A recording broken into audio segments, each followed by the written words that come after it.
Hey, how's it going? Otaku Mike here. Let's talk about Pecos Bill and the Guns of Oz. Warning, there will be spoilers, and maybe you'll have a rootin' tootin' good time. So our story starts out with the legend of Pecos Bill.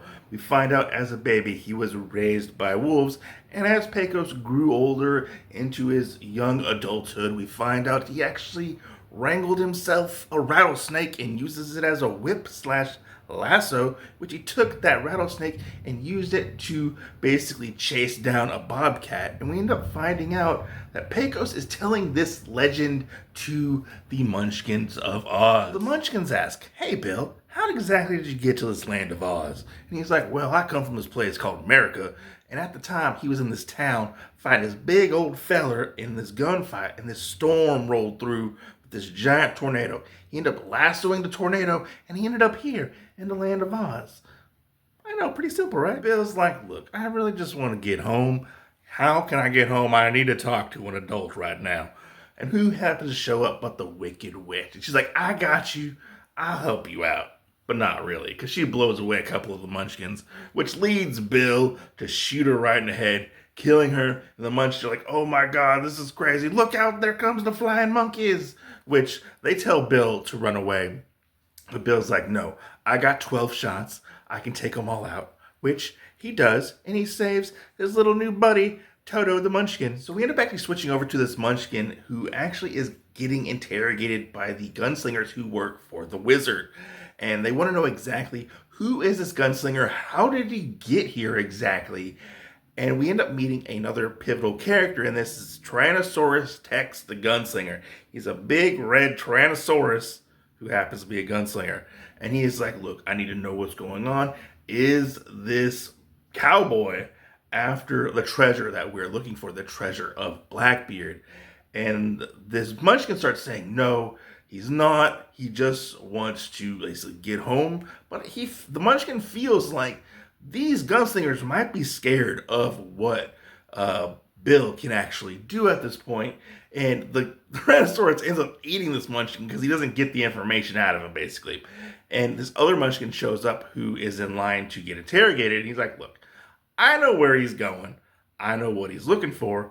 We can split this treasure 50-50 and, go from there." And our story ends with Pecos and Toto going off into the world of Oz to track down the wizard. All right, so let's take a look at the internal artwork for this book. Here is your creative team right up there, as well as the people who created all the different variant covers for this issue number 1. Now, I will have to say, the artwork in this book is actually pretty fun. It's not your typical, superhero artwork, but it works for this book. It's very cartoony, very indie. It has a feeling of almost like Saturday morning cartoons in a sense. It's not overly detailed, but it works for what it is with all the action and stuff. I love all the different character designs. They're all very unique.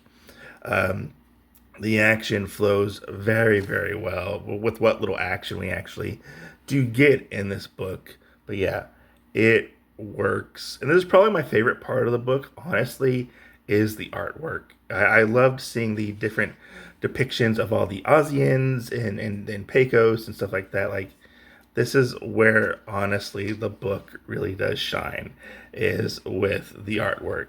Yeah, you can't go disappointed with the artwork. What exactly did I think of Pecos Bill in the Guns of Oz? Well, it was a weird, fun read for the most part. This book does things in its own way, I feel like. It takes Pecos, the man, the myth, the legend that we know, of, and takes the world of Oz that we know and sort of tweaks it and turns it and manipulates it into its own thing. So it's one thing I have to say when reading this, going in, this is not our land of Oz that we know, like I said. And it does things in some pretty radical changes, I feel like, with the gunslingers and stuff like that, which was a fun twist. And some of the characters that we meet, like Tex, the gunslinging T-Rex, I was not expecting. I was not expecting that whatsoever. And it kind of pulled the rug out from under me, and I was like, "Oh, interesting little thing we got going on here." Where I feel this book really, truly shines is in the fact that it plays Pecos as the straight man in this story, and very much like, he is just a normal cowboy, thrust upon this world of Oz, and how are they going to react to him, which I found to be very fascinating and fun. There were some pretty fun scenarios in this book where I feel like this book, it's not a huge detriment to this book, but it's honestly the dialogue at points. The dialogue at points in this book, they use like the southern like slang in this book. Now, as somebody from the South, I sometimes talk like that here and there, but I never like write like that. So I feel like it kind of slowed down and somewhat bogged down the flow of the story reading this personally. So, take it for what it is, I feel like, in a sense. But this story is weird, it's wacky, it's quirky. If it's up your alley, I definitely recommend checking it out, which I'm probably going to end up picking up issue number 2 just to see exactly where this book is going to go to an extent. Because I was like, well, you left me on a cliffhanger. I need to know what's going to happen. But I would love to hear your thoughts.